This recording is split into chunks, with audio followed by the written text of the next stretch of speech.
dice. You never know if it could change your life. Take a chance, you're neither wrong or right. You never know if you don't roll. Matt, are you ready to get to Pathfinder? I'm ready for extra Pathfinder, Tokyo Drift. We're ready to go.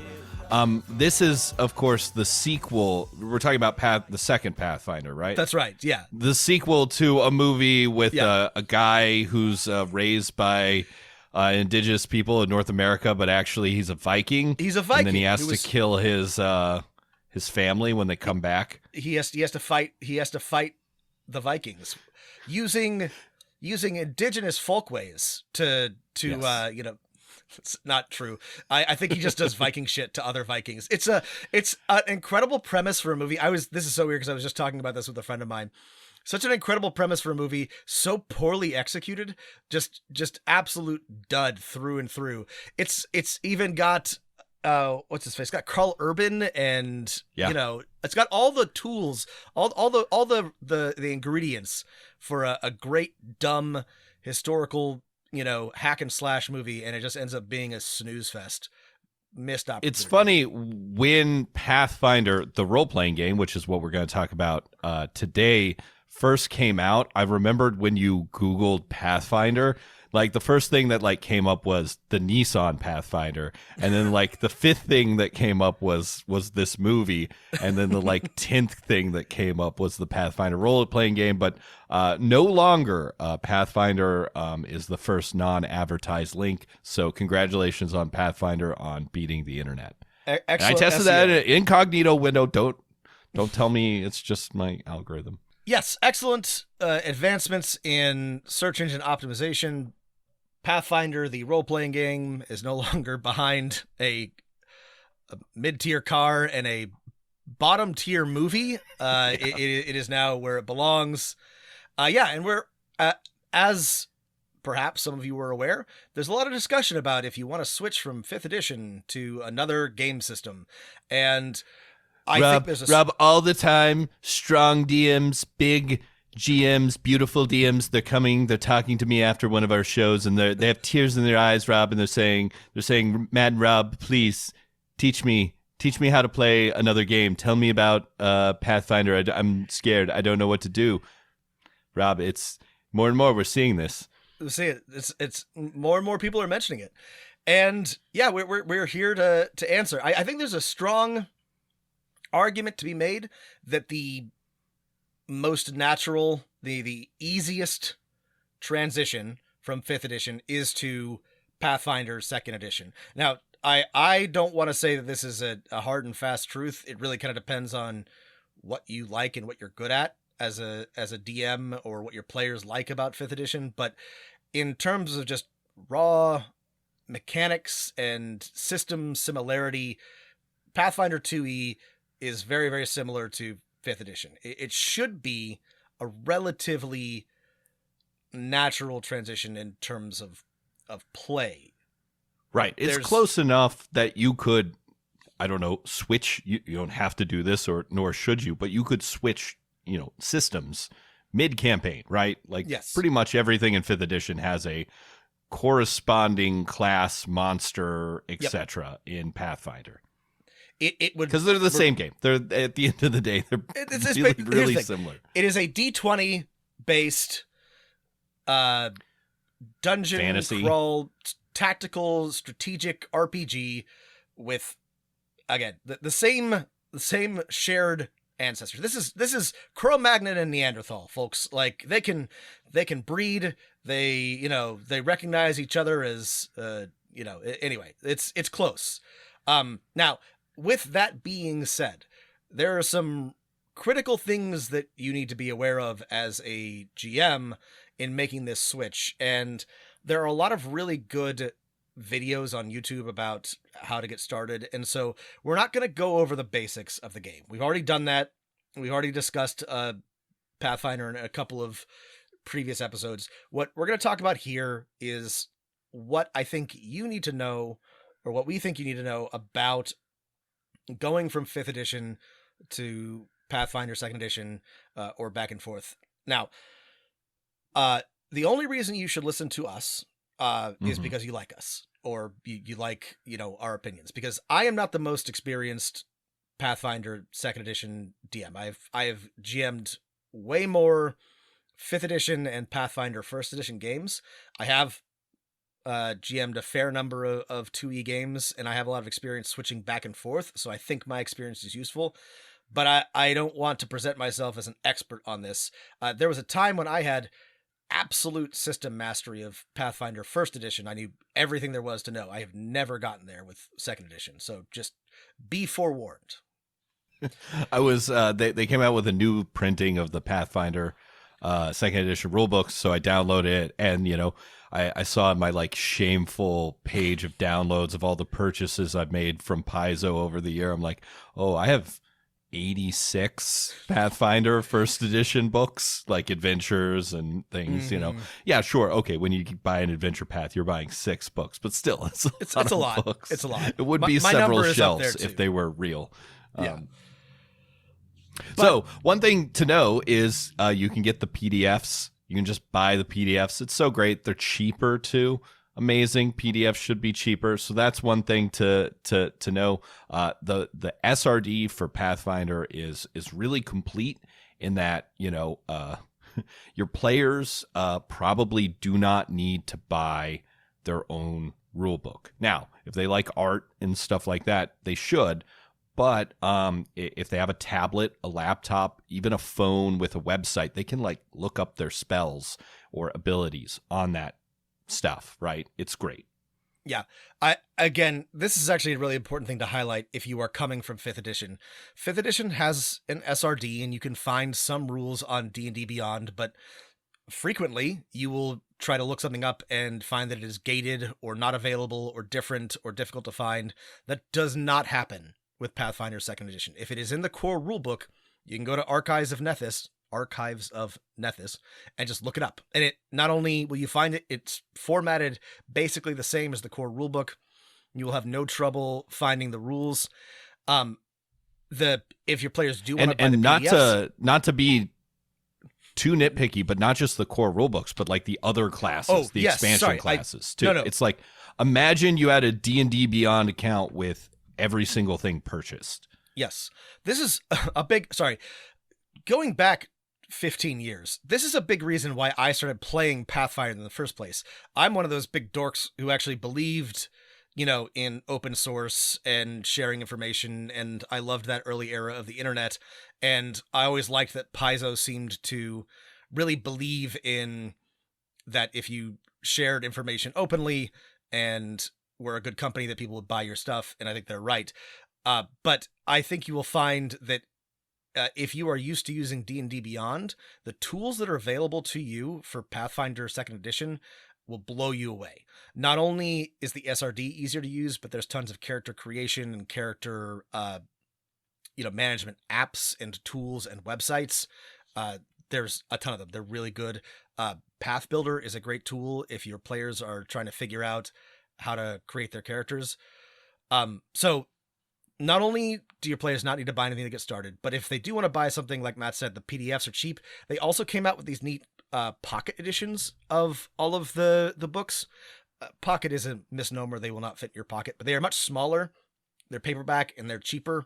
And so even if your players want to have something to look at the table, they do not have to buy a gigantic $60 hardcover. This is one of, again, a key critical argument for 2nd edition over 5th edition. So with that out of the way, I do want to, one thing is important to highlight before we start talking about specific things. And I think Matt knows what I'm going to say, but Pathfinder is a very specific type of game. Just like Dungeons and Dragons is a very specific type of game. Now, 5th edition has been, I don't want to say warped or mangled, that gives the wrong impression, but modified heavily to fit many, many tables and many, many different types of games. But as we have mentioned multiple times, 90% of the rules in the book are about tactical combat. And it is Yes. much the same in Pathfinder 2nd Edition. So if your players enjoy a tactical combat RPG, this is a good game for you. And it does other things well. I think the rules for social encounters, like all the skills are written in a more interesting way than the 5th edition skills are. I think they allow for a lot more out of combat options, but I should be very clear that if you don't like grid-based tactical combat, maybe you should play a different game. I think Different it's a difference. It's a different system, but like the biggest difference is one of perception. 5e is a tactical combat game where you will find 1 million people in this country alone who play it as something else, right? And they're like, Right. "Oh, we almost never play combat. We only do that every once in a while." And with Pathfinder, because the player base is smaller, you'll find plenty of people who do a similar thing, but they're just not as many. So you'll get a different impression of the community, I think. Yeah. So it's a difference of perception, kind of, and scale. I do want to make a point that Critical Role, the game to end all games, the table that we all wish we were sitting at, started as a Pathfinder game. Matt Mercer, despite being a talented actor and loving to do all sorts of things that are not combat, likes tactical combat and runs a game with that as sort of its core. And I am not caught up on Critical Role, but most sessions involve a tactical combat encounter or two. I think this is a really great way to play RPGs. I love this. I think that, centering your games, even if 75% of them are exploration and social interaction and whatever around a fun, dynamic combat encounter, is a lot of fun. That's the type of RPG I like to play. But if you are wanting to switch away from 5th edition and your group doesn't like combat, there are a lot of really good options that I think you should explore, which we'll talk about and we have talked about. But if you are using the Sturm und Drang of the OGL and Wizards of the Coast as a opportunity to look at other options, definitely take this time to be sure that this is the type of game you want to play. I think that's a very fair warning and caveat for everyone out there. The other big thing I think to be aware of, and this is just general sense, and one we picked up on like our first review of the Pathfinder 2e playtest, is just the way the rules are written. 5th edition, in the sort of pendulum swing of how Dungeons and Dragons gets written by its various owners, went back from a very clearly defined, lots of keywords and bulletin points of 4th edition to kind of some loosey-goosey natural language. And so if you're coming from 5th edition to Pathfinder 2e, it's swung the other way. Things have clear keywords that have values. A lot of actions are clearly stated, like this is how long it will take. This is what exactly you need to achieve success. This is the exact consequence of failure, right? You can compare the rules for Pathfinder 2e for something that's in the SRD that anyone could look up right now, like for hiding or the stealth skill for those written in 5th edition. And I think that gives you a good impression of how the rules are written in a different type of cadence and syntax. This is one of the most important differences. And I have said before that even though the entry point was a little bit more difficult, I ultimately really like 2nd edition because I find that I have to do a lot less adjudicating myself. There's always an answer, or there's almost always an answer. You do have to know where to find the rules, and you have to be a little bit more familiar with them, but it involves just a lot less judgment calls from the GM. But again, having switched back and forth multiple times, I will tell you that it takes some getting used to, because it is night and day from the way that the 5th edition rules are written. So as long as you're aware of this going in, I think that it's fine, but it is something that is going to take a little getting used to. It's not natural language. It's more like a coding language or a textbook language, right? A game language. Yeah, textbook game programming language, and you don't have to be like a numbers person or a programmer. I think it will help. I think if you are that type of person, if you're a data dork like Matt and I are sometimes, like some things just like really make a lot of sense. But even if you're not, it's not written so mechanistically that you can't understand it. Like you're not actually like reading code. It's just structured in a way that everything relates to something else in a very clear manner. You just have to know where to look to find the answer.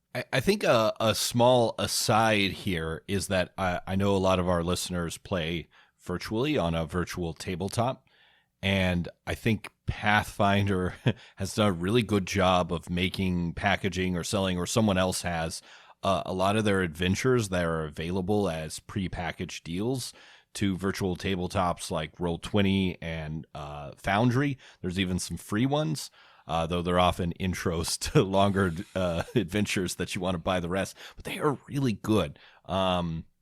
They're really nice. The maps are great. The like dynamic lighting is there.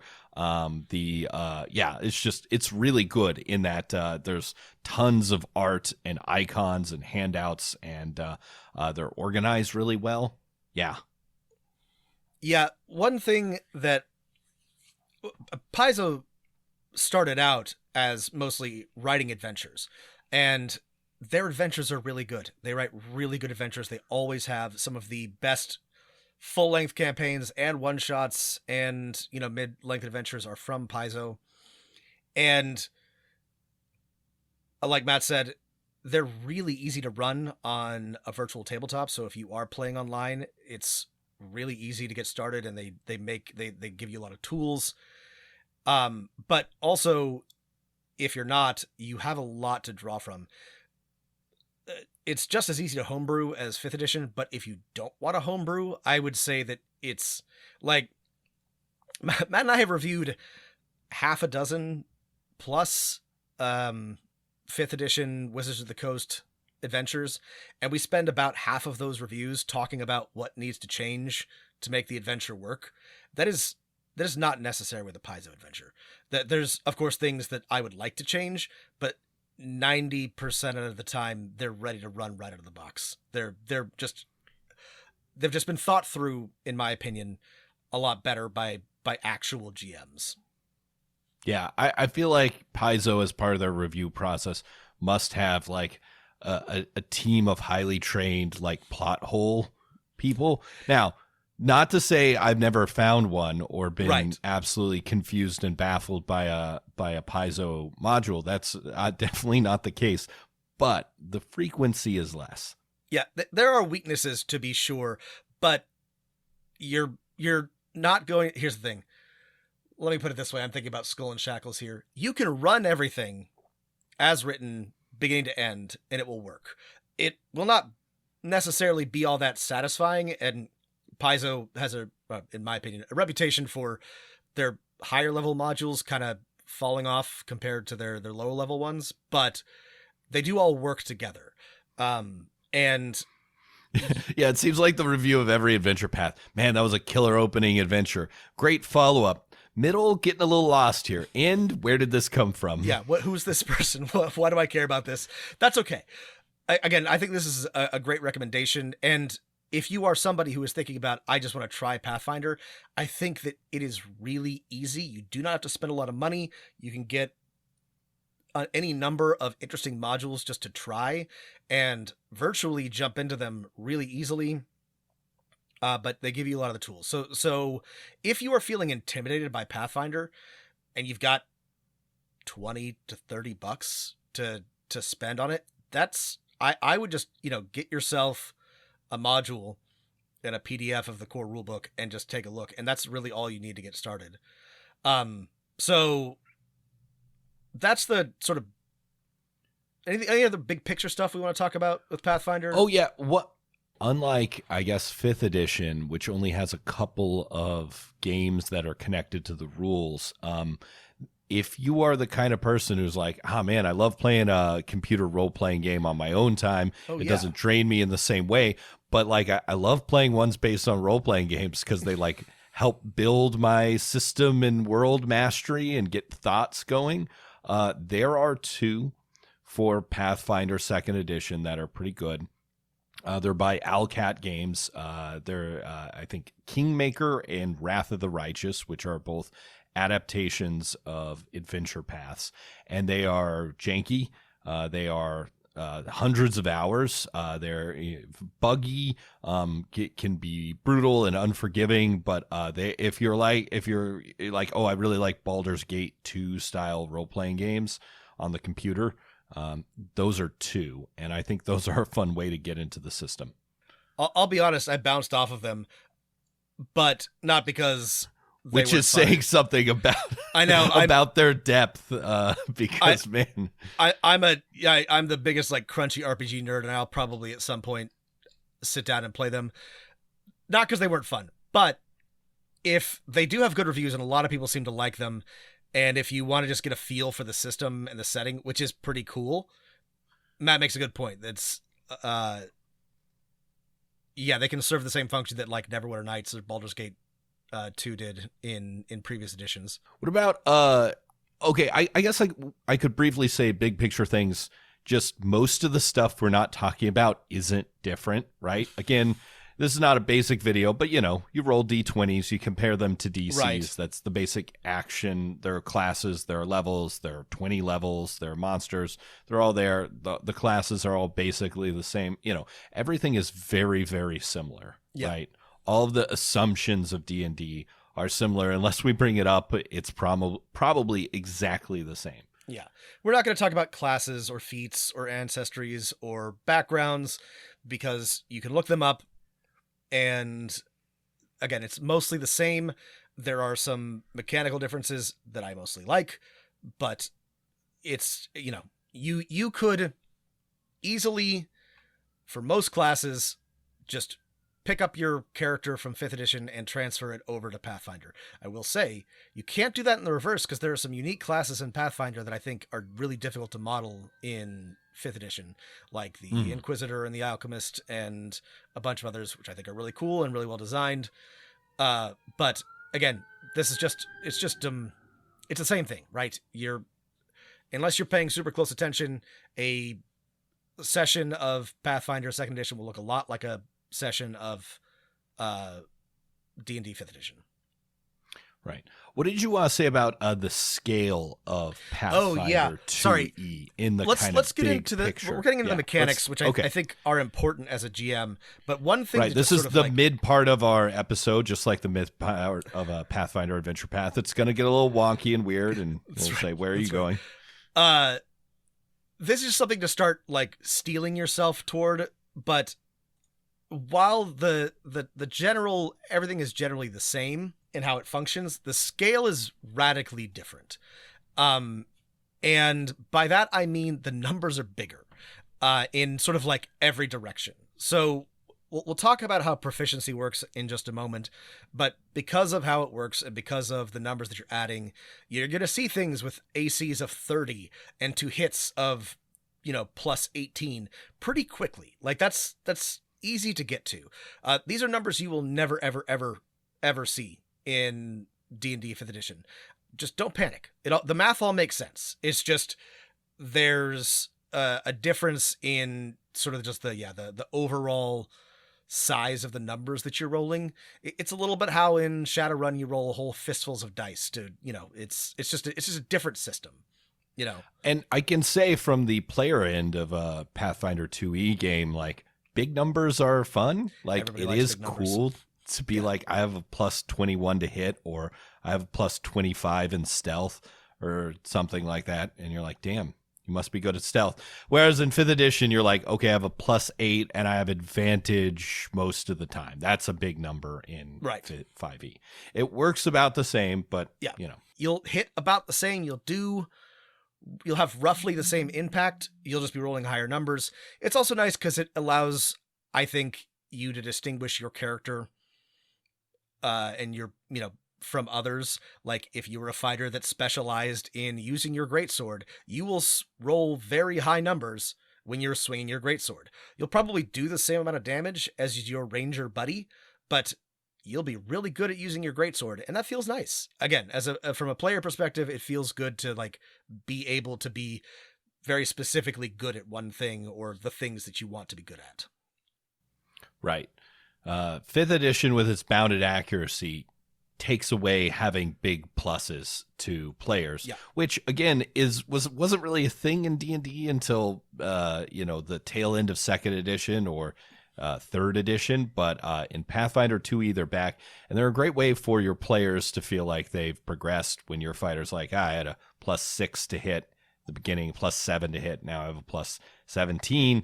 I know I'm that much more powerful. When we're fighting some guards, I'm never gonna miss these. Mm-hmm. Now we're gonna get into things which I think that if you are moving from 5th edition to Pathfinder 2nd edition, that you really should be aware of. These are the things that tripped me up as a GM most often.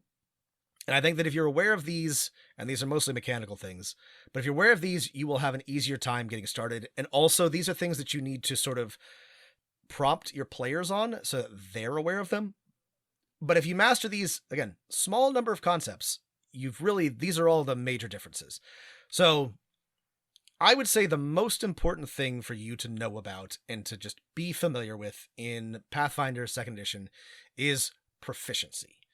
And proficiency in 2nd edition works a lot like it does in 5th edition, with a couple of major exceptions. And I like these exceptions. So if you ask me right now to tell you what the progression is for 5th edition proficiency, I would probably get it wrong. I can guess. I can tell you maybe when it goes from 2 to 3 and 3 to 5th level? Fifth level, maybe? I think, and then 4th level? 8th, it goes to 4. Here's the thing. This. I probably got it wrong. I definitely couldn't tell you after that. Pathfinder, it's very simple.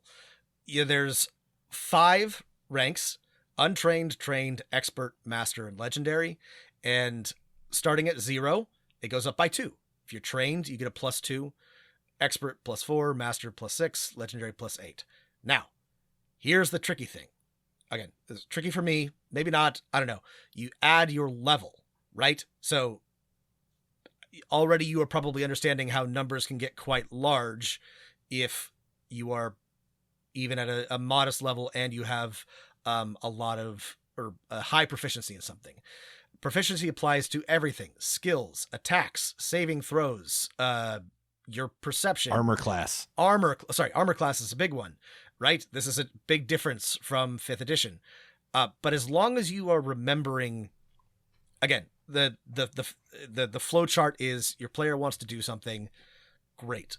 What's your proficiency in that particular action? And there will always be an answer, right? This is the nice thing about Pathfinder 2nd edition, is that is explicitly tabulated in their class and their background. So they'll be like, I want to fire my bow. Great. You have an expert proficiency in bow, your 2nd level. Dun, dun, dun. This is your 2 hit. All of that being said, you have to make sure that you're not forgetting to add level and that you are checking what that proficiency is every time you take an action. Yeah, the proficiency system is fairly intuitive. It looks insane. I have to be honest. It does. To a player when you look at the character sheet, which is, I think, a big flaw and a thing you'll want to help your players get over, because the proficiency thing makes their character sheet look insane. But once you just explain to them, this is just how much time your character has devoted to getting good at this different things, and there's 4 levels of it, and you have one of these levels or you're untrained, then it makes perfect sense. Yeah, this is a problem that not just Pathfinder has, but the character sheet does the system no favors. There are third-party alternatives that are a little bit simpler, but character sheet design remains an elusive goal. Someday we'll find a perfect one, but yeah. I've come around on the character sheet for Pathfinder Second Edition, but again, when you first look at it, it does look a little crazy, and you have to remind everyone it's just a way to do math quickly. Yeah. And there's only a couple things that you need, and I do like that those things are in specially shaped boxes, like they've got a heart or a shield on them, or an axe or an arrow. And it's like, oh, good, thank you. Yes, thank you for doing that. One refrain that I want to keep, yeah. Do you remember that like joke character sheet? I've tried to look it up and find it. If listeners, if you can find this, please send it to me.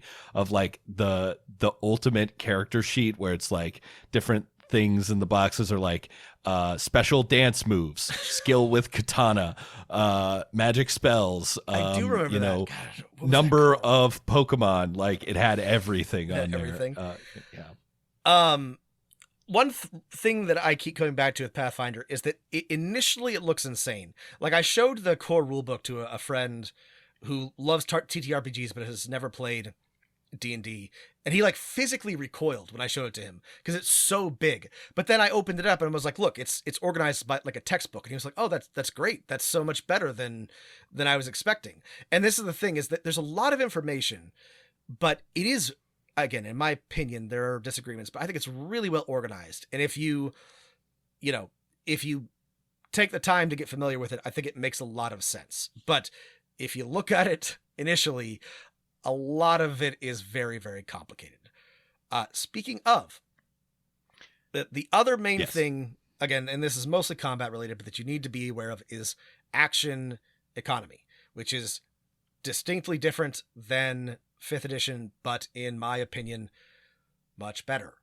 Every player gets 3 actions a turn, not counting encounter things in a combat round. Yeah, in a combat round. Sorry, in a combat round, not a turn. Sorry, I got to be precise with my language. There's things have meaning in Pathfinder land, and they can use, again, every action has an associated action cost. So moving, which is stride, is one action. Strike and attack is one action. There's other things that are varieties of this. Spells have action amounts. What it boils down to, though, is basically you can move and attack sometimes twice most turns if you are a combat character, and you can usually cast a spell or two and move if you're a caster. Again, very much like 5th edition, but there's substantially, believe it or not, fewer rules, right? You don't have to check if a spell is a bonus action or whatever. It'll just have like a little like icon that tells you how many actions it takes to cast that spell. And you've got to know the icons. Thankfully, the players have them on their character sheet, yep. Right? It's just, these nice little symbols that translate to free action, single action, double action, triple action, or reaction. And like that's pretty much all there is. And then once you know that, when you're looking through a spell description or even the description of a skill or an ability, like it always lets you know what kind of action it is. Yeah. So this is a little different. It's just something to be aware of. You have to get in the habit of looking for those little icons. Again, after spending some time with it, I think it's much better. It's very intuitive, but it is different and it's going to take some time. So just something to be aware of. It also means that your players can easily do things like move, attack, move. There's no, like, you can just do that. There's 3 separate actions. Also, make sure that, so you can also attack 3 times if you want to. You just take a action penalty for each attack beyond the first. This is called the multiple action penalty. Multiple action penalty. Make sure map. Make sure that your players understand this. It's great to be able to do or to know how to do. But yeah, it's just that simple. I think when you take the way actions work in Pathfinder and you sit down and you play a game, from the player's perspective, one thing to be aware of as game masters is it does create a mind shift, a paradigm shift. Your mental landscape changes. Whereas in like 5e, a player is more likely to be like, well, I want to get up on top of the ledge so I can push something off on someone. They'll just say that's what they want to do, and then you might have to say, okay, well, you will have to jump over this crevasse first, and then you'll have to climb up that rope, and then you'll have to decide if any of those need a check or an action or something like this. Players, because of this action economy that's presented to them, think in terms of those three things. So they'll say, I'll do a move here, a climb here, and then a shove at the top. Or if those things are like not allowed, then they'll come up with something else. Players will describe what they want to do, or instead of describing what they want to do generally, they will do three things. Mm-hmm. Right. Yeah.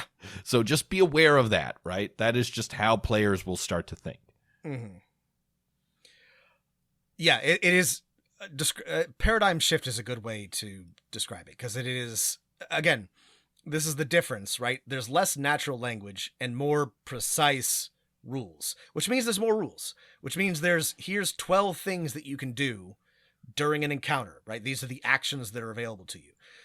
As it turns out, that's not 12. I don't remember exactly how it is, but like those things cover most of what you might want to do in a combat round. Not everything, and there's still room for improvisation, but generally it means your players can be like, okay, I want to stride, climb, attack, or I want to stride, jump, attack. I want to jump, etc.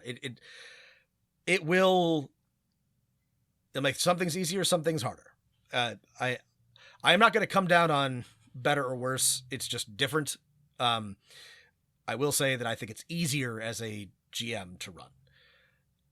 Yeah, I think you want to have, at least for the players or every couple players, like you can find it if you Google it. It's the like Pathfinder actions and activities cheat sheet, which has the symbols next to every one of the like basic actions, right? So like delay, that's free action, whereas ready, that's an action, right?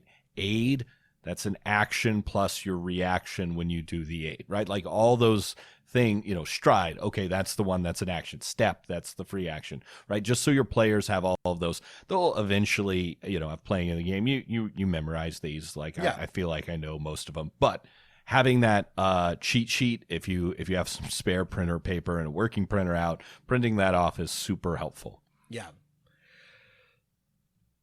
So the other big thing, whole system thing, just to keep an eye on, and this is traits and keywords, right? So every or almost every feat, spell, ability, whatever, has associated words, boxes, right? If it's a dwarf feat, it'll say dwarf. If it's a divination spell, it'll say divination. These are words of power. Yes, they have meaning. Right. This is mostly an organizing principle, but it means that, if somewhere else it says all divination spells get a +1 or whatever, you know exactly what that applies to, right? Does your spell have the keyword or the trait divination, right? Easy peasy. This does mean, again, this is sort of a data, certain type of gamer mechanistic way of thinking. Ultimately, I think that this makes things easier. It is a big change. It is another paradigm shift. It takes some getting used to. You have to remember to be on the lookout for these things, because sometimes it is very important to certain abilities and spells and game mechanics, but I don't think it's insurmountable, but it is different. This is, it's different. It's substantially different from how 5th edition works. Right. Yeah. The keywords are important. They're important for searching. They're useful. If you have like the searchable hyperlinked version of the SRD rules. But yeah, they're, they can trip up players at the beginning and they're like, what do all these words mean? And you're like, well, it doesn't really matter for what you're trying to do right now. It actually does matter a lot for other things. Just don't worry about it. Yeah. Yeah. Okay. Another thing that I think is important to highlight going into this, is degrees of success. Oh yeah. And I think this is I think this is a pretty big change. I think this is an important change, but a good one. And it's not complicated, but it just means that in terms of rolls, if you get 10 over the DC, it counts as a critical success. And if you get 10 under, it counts as a critical failure. Or sorry, it counts as a 1 degree of success higher and 1 degree of failure lower. Right. If you've played other systems, this is a familiar concept to you. It is relatively unfamiliar to pure D&D players, and a distinct difference from 5th edition. The thing that will be familiar is you still go yay when someone rolls a 20 and when someone rolls a 1, because those change your degree of success, up 1 or down 1. But it doesn't mean that like a 20 is always the best possible success. I really like this change. It means that you still automatically succeed, or at least partially succeed on a 20, and you fail on a 1. But if you have a really high number and you roll a 1, you'll still succeed. You just won't succeed quite as well. And, you know, it gives you an opportunity, even if you're attacking or trying to do something that's beyond your ability, that you still have a little bit of a chance of succeeding. But it also means that you don't have to roll a 20 to get a really exciting, like, big number, right? You if you are trying to hit a 15 DC and you roll a 25, you still get to feel cool, even if you didn't roll a natural 20. Right. Yeah. Yeah, you get that bonus because you're like, oh, I have a plus 13 in this, rolled an 18, I'm still kicking ass. It works out great. The one thing you have to remember from the dungeon master's perspective, game master's perspective, is you do want to like jot down on a sticky note when someone says they're doing something, what that exact DC is. If you got into the lazy 5e habit of being like, well, the DC is somewhere around 10, I'm going to think of it, whatever. Oh, they've already rolled. Okay, yeah, 15, that's a success, right? Because you want to be a little more precise so that you can award those critical successes when they're appropriate. What is nice as a GM is there's a really cool table or a really cool section on how to choose DCs, and it makes it easy. You do, like Matt says, you shouldn't just flub it, because it is going to matter a lot more. You want to make sure that you know what the DC is when you ask for a roll or a player attempt something. Again, just something to be aware of. Yeah. Like some quick things, like there's not weight anymore.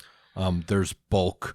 Bulk is equal to 10 plus your strength modifier. I don't know why it's not just your strength score. We don't really use scores for anything. In 2E, someday maybe that's we why. will be free of scores, but yeah, maybe next edition. I don't know. Someday. So everything has a bulk, and then that's how much you can carry without being encumbered. It's pretty much easy, simpler. but just yeah. Yeah, you don't have to keep track of how many pounds of ball bearings or rope or whatever. It tells you how much bulk it is. You add it up. It's great. I love the system. Let's see. Modes of play.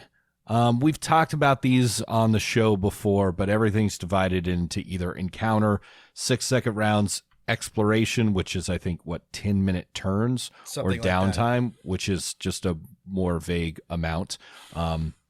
These are just kind of suggested ways to run different things. You don't always have to stick to these exactly, but they're like nice guidelines to let you know how fast your game is moving at certain points. One thing to be aware of if you're switching to this is things like monsters, especially high-level ones, can have exploration and downtime abilities, so that Pit Fiend, that the evil sorcerer that summoned and broke out of their control, is now rampaging the land. If he has a downtime action, like, he's going to create some more devils with his downtime. Yeah. The one thing here that has tripped me up is exploration. And like Matt says, you don't have to do this, but there are a lot of rules for how to run exploration, and they make a degree of sense. They help you adjudicate as a GM what happens if the players are surprised or come across something, what their marching order is, how their perception works, etc. again, this is something that I find not intuitive because I run exploration pretty laissez-faire. I always have, but I think they're good rules. You can take them or leave them. I'll just let you know that they, you know, if your players are reading the book and they come to you and they're like, oh, are we in exploration mode? I want to be, we want to follow the leader, and our ranger is using hide or whatever. You should probably know how that works. Mm-hmm. If they don't care, then you're free to not pay attention. I really like the downtime rules. They're not as complicated, but they just add some. 5th edition did eventually add some downtime rules that I liked a lot, but I just like Pathfinder's better. They're baked into the system a little bit more. And they don't require like a ton of prep. It's just like, we're in downtime now. Here's some things you can do. Here are the rules for them. If you're like me and your players are like, I want to go shopping, or I want to dance a jig and, earn money at the tavern, or I want to go spy on my enemies, then there are rules for that. There's a lot more rules for that make it just a lot more easy to run downtime.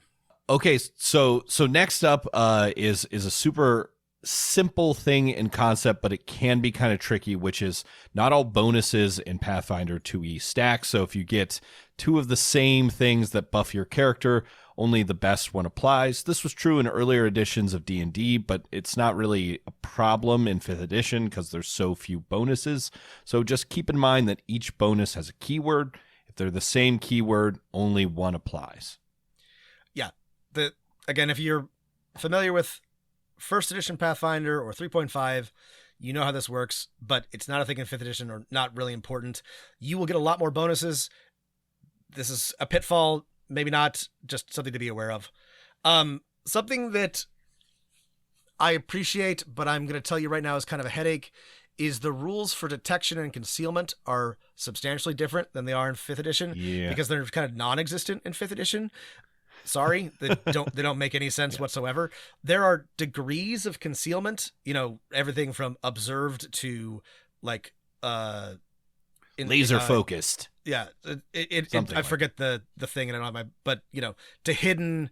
Anyway, they just sort of describe as like a condition, your state of how aware the enemy or the somebody looking at you is. This is good. It means that you know exactly what is required to use abilities like sneak attack or other, stealthy things, and either you are or you are not meeting those conditions. But familiarize yourself with those rules because they are not yes. like 5th edition at all. Yeah, they're very different. Another thing that you want to be aware of as a dungeon master is that leveling has a lot more options and choices in Pathfinder, and the best approach, I think, is it could often be probably starting at 1st level. The class chapters are, all about the same length. And so if you're used to coming from 5th edition where there's like just kind of a couple paragraphs that you have to read, it can be a little overwhelming. But like, sit down, look at one class, especially one that a player is going to play, and say, okay, I'm going to read this first page over with them, help them check off the things. And then really they have like 1 ability they get or 2 abilities they get, and then they get to pick a 1st level feat. And I should know what those 1st level feats are as a game master. And so I can be like, okay, you want to do a lot of damage, take this one. You want to be a cool flex person, take this one, right? There's only one decision you really have to make at 1st level, but there's more decisions than you have to make in 5e. So be aware. There are just generally a lot more options, and this is cool. Every class has several abilities to choose from, more or less every level, and on top of feats and other things.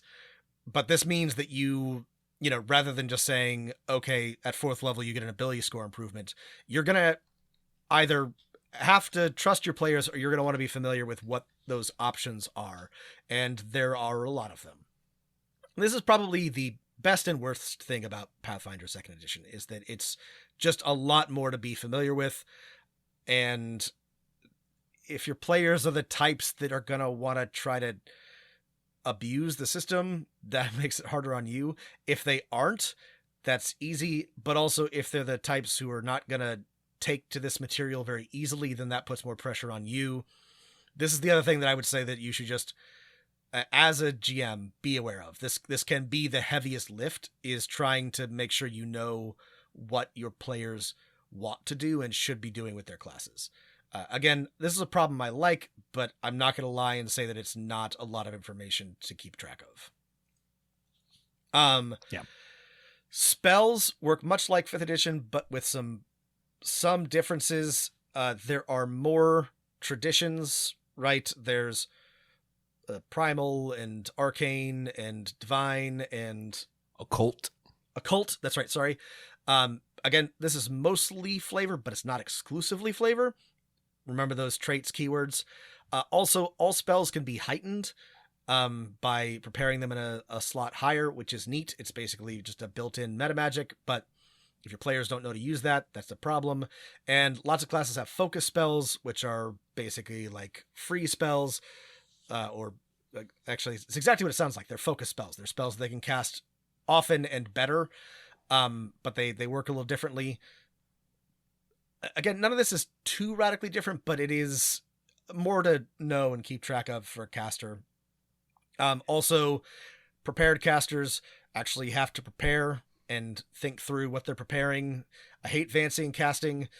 Sorry, it sucks, but we're still here. We still got fancy and casting, and it's hardcore in Pathfinder 2nd edition. So just let your players know they need to be specific about what they're preparing. Yeah. Next up is hero points. You get one at the beginning of every session. You can use it to re-roll a die, or you can spend all your hero points to not die when you have the dying condition.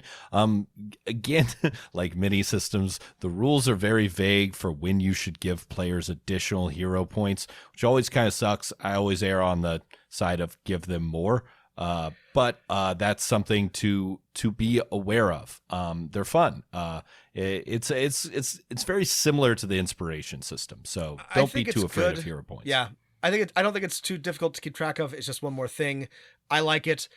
Like Matt said, I err on the side of giving more. I don't think I have ever said, boy, I wish I had not given a hero point or a bonus or a Benny or a inspiration. So, but yeah, just a thing to keep to keep in mind that hero points are a thing. All right, let's talk briefly about some stuff that's specific to DMs. Or GMs. We talked a lot about what's in the Game Mastery Guide and Game Mastery stuff in a previous episode, which I think covers a lot of this. Some things that you will need to know how to do that are not in 5th edition that I want to cover. Hazards. So this is gray area because hazards are basically traps, but hazards also includes natural, environmental hazards and haunts, which are spooky traps. But it all works the same way. But again, the hazards are much better developed in Pathfinder than they are in 5th edition. I think they are easier to design and easier to run, but you can know everything there is to know about traps in 5th edition in like a page and a half, and then you're just kind of making it up. That is not the case in 2nd edition, or in Pathfinder 2nd edition. The quick thing I'll add is hazards seem complicated. You're like, man, this is a lot of text for, a smoky room or smoke-filled room. But once you've seen enough of them, you can kind of make them up on the fly. They've got, again, there's a bunch of words. There's a trigger and an activation and an effect and a duration and blah, blah, blah, blah. But all of this, once you know what you're looking at, it all makes sense. It's very straightforward and it's all very helpful. And you know exactly what your hazard is going to do. But this is not something that you can just wing because it is different.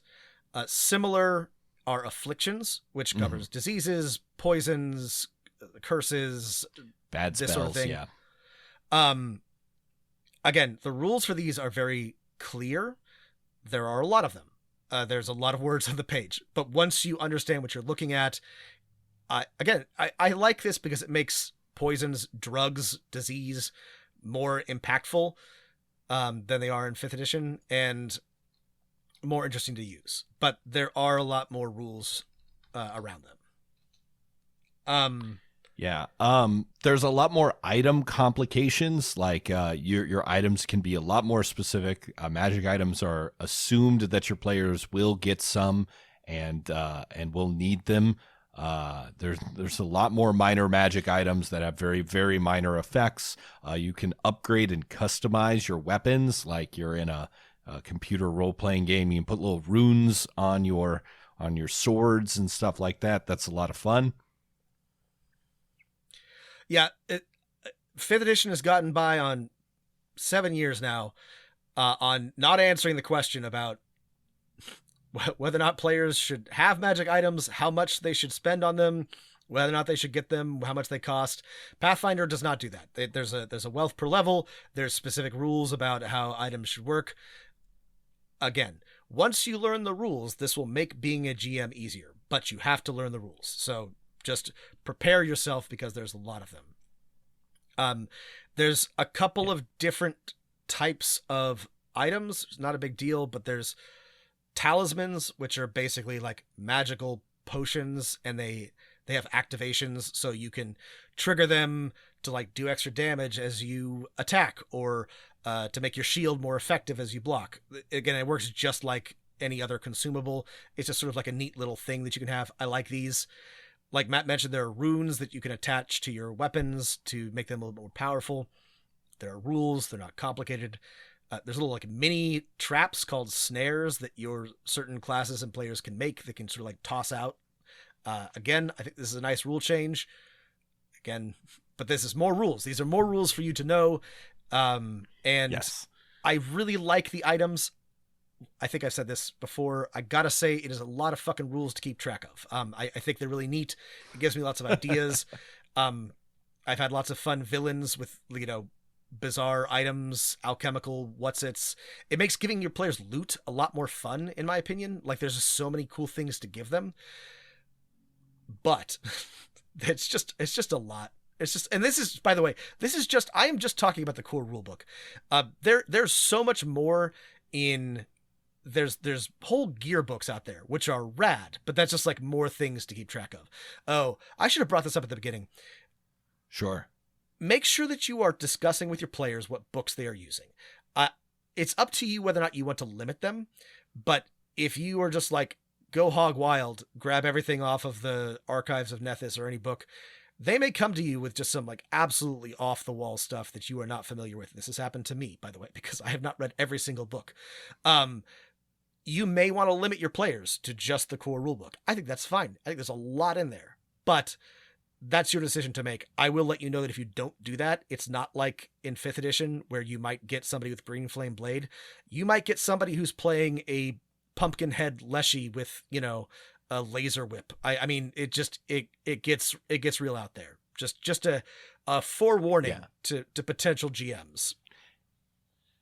If you want to keep it a little more complicated, but like still in the realm of, okay, don't find, because there are people who make, third-party content for Pathfinder. And sometimes you will find that third-party content on like freely available sites, which can get very confusing because they made it open content. If you don't want your players to use that, I would say core book plus the advanced player's guide is all pretty manageable. That's what I would do too. Unless they want to play a specific class that's not in here. I think there's a couple that are in other books, but that should be plenty in my opinion. One last thing that you should be aware of, shields. Raising your shield is an action. Shields. Raise shields. Wait a minute. How did this happen? We're smarter than this. Shields are important in Pathfinder. There's this is maybe like the major failing, maybe the biggest. I don't know if it's a failing. There's a flowchart for shields, like a pretty complicated flowchart for how to use your shield. Ultimately, I think it makes shields more interesting and fun to use, but it reminds me of the grappling rules from 3.5. It's just, I know why it is this way, but I'm just like, why? People have made flowcharts. Once you have to make a flowchart for rule, you wonder if that should be exactly the rule. Yeah. Anyway, I think it's fine once you get used to it. I think it's more fun to play a character that uses a shield and you get to do cool things with it. But just know that you just don't if your player wants to use a shield, they're not just getting a passive +2 armor class. It's more involved than that. Okay, that was a lot of stuff. Yeah. I think that this is basically a list of things that tripped me up and that I think are most distinctly different. Like Matt said, if we didn't mention if we had to go in depth on this, I think that's the best approach, right? Yeah. You've done this. This is what happened to you. Yeah. Like Matt said, if we didn't mention it, it's probably mostly the same. Now, like I said, we didn't talk at all about classes, which may seem like an oversight, but like I said, there's lots of good introductory videos and other people who are covering this who will talk about classes in great detail. They mostly function like classes in any D20 system. They just have cool different rules. The things that we mentioned are the things that are going to, if you're not paying attention, cause the most headaches at your table for both you and your players. So anything else we want to cover? There's more. Obviously there's more. Yeah. But I mean, don't forget that like a lot of your Dungeon Master rules, unlike in 5th edition, are in the core rule book, right? Like, remember when we talked for 2 episodes about the Game Mastery Guide and we talked about all the cool optional rules and other ideas it encounters, is because a lot of the like nuts and bolts stuff, like how to use XP budget to build an encounter, like look at your little table. Do you want to make this a hard encounter or a trivial encounter? Here's the numbers. Like those rules are all in the core book, right? So that's something that confused me when we were looking at the Game Mastery Guide. I was like, oh, those were back in the core book. And it's really nice because the Game Mastery section lays out in very like explicit terms. Here's how to design an encounter. Here's how much XP your players should get. Here's how much loot they should get. Done and done. You don't have to follow those rules directly, but if you're just looking to have something to reference, it's tremendous. And it's all right there. It's all in the core rulebook. Well, I know a lot of you asked for this and are thinking about switching. I cannot emphasize enough that if you are interested, you should just do it. You should just run a one-shot or a short adventure. I think that if you have run 5th edition, you will find it pretty simple and your players will like it, I think, for the most part. Especially if your players like even just like a little bit of crunch, or if they like making interesting characters. I think it's so much more... All the cool things you can do in 5th edition, you can do in Pathfinder. All the same like ancestries and weird, types of people, plant people you can be and do, but there's just like a lot more character and class options. So I really want to encourage you to try it. Yes, some of the material is intimidating, but I promise you once you dig into it, it really does make sense. And of course we couldn't cover everything, and after you've listened to this and fucked up and you've had a player complaining about why can they not make an attack of opportunity with their champion, and you forgot that only fighters have attacks of opportunity, or, one of the other tiny changes that you will have to read the book. But I think these are the like big things to be aware of. Yeah. So if you have questions or thoughts, or if there's something else that you would like this treatment for, either a basic how to play or a how to switch, like we have discussed, Matt and I would love to do more of other systems and talk about things that are fun and not depressing. So I think we'll be doing more of these, but I hope that this was useful. We'll include some links to resources and some of our previous discussions. But hit us up on Twitter at DM of None, or write us at dmofnone@gmail.com if you have thoughts or questions that we didn't cover. Let us know what's your favorite Pathfinder adventure or module. We've covered, I think, 2 or maybe 3 of them. Maybe we're due for a Rise of the Rune Lords deep discussion, since that's out for 2E, I believe. Maybe there's another one we're not aware of.